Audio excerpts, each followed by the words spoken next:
Joy, take a good video. These men here said, almost say, when we got here, the first comment was, you will not let Fix the Country, will not let you in. That was the first comment. And they have seized my phone. The chaotic scenes at the law court complex, specifically the entrance, when the protesters attempted to gain access to the court premises in order to monitor the case that has been filed against them by the Ghana Police Service.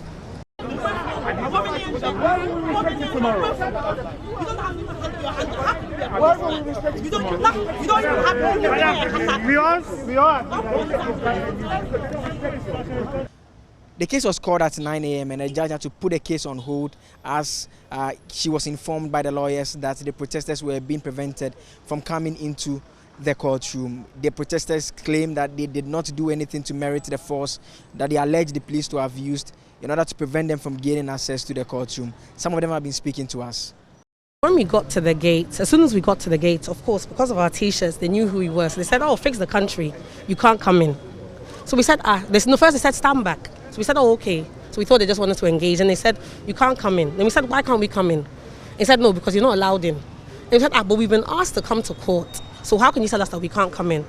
So then I said, okay, I'm taking my phone out. I'm going to do a video. I want you to repeat what you just said on video. So I decided to do a Facebook Live.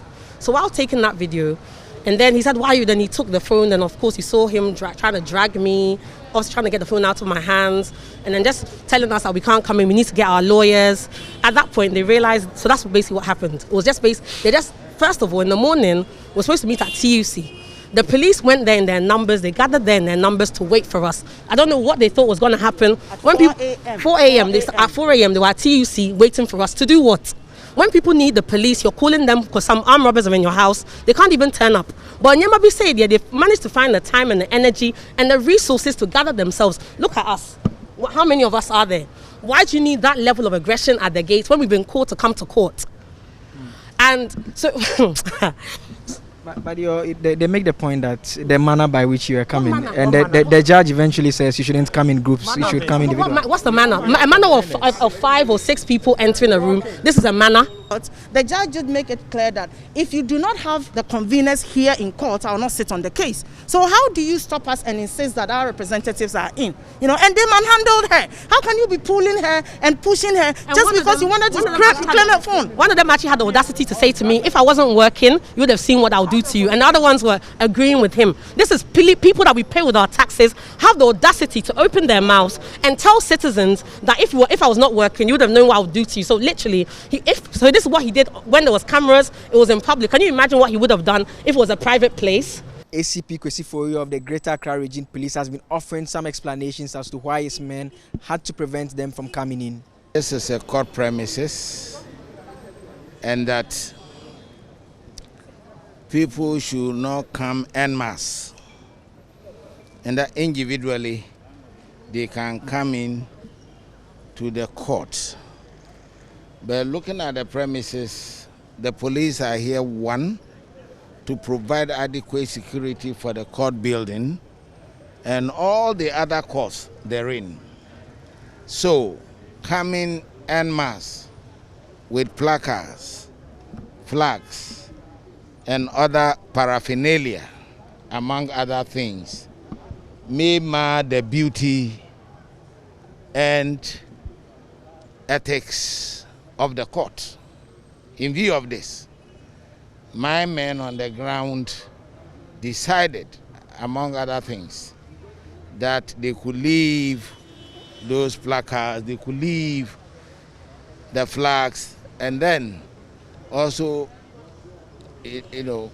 limit that militancy and go to the court as individuals. So that was the position of the police, but that was misconstrued.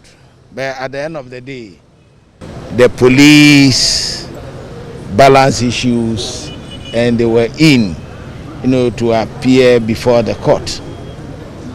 The protesters say that your men must have used a bit of violence. They told the court that one of them is injured and requires medical attention. Was that level of force necessary? They were just carrying a flag, a Ghana flag for that matter. I think that is an issue of the court. As a police officer, I will not meddle in that. Eventually, the case was called, and the main issue that the court had to deal with was the fact that the protesters had indicated that the police application asking that they are restrained from embarking on the street protest.